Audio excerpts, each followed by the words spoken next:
CS series cone crusher.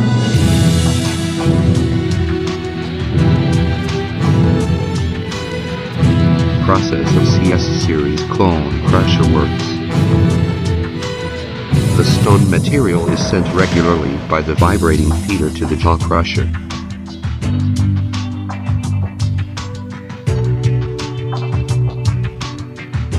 The crushed material is sent to the CS series cone crusher to be crushed.